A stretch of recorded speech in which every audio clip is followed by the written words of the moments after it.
హైదరాబాద్లోని మేడ్చల్లో జగదాంబ బంగారం అంగడిలో ఇద్దరు దొంగలు పడ్డారు.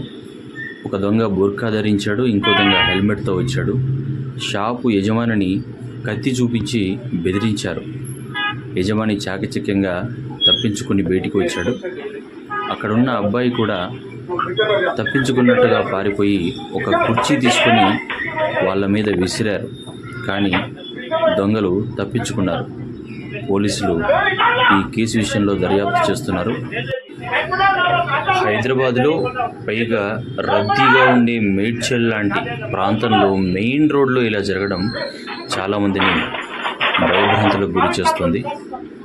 ఏదేమైనా ఆ దొంగల్ని పట్టుకోవడంలో ఆ ఇద్దరు యజమాని అలాగే అక్కడున్న అబ్బాయి విఫలయత్నం చేశారు. మొత్తానికి దొంగలైతే తప్పించుకుని పారిపోయారు.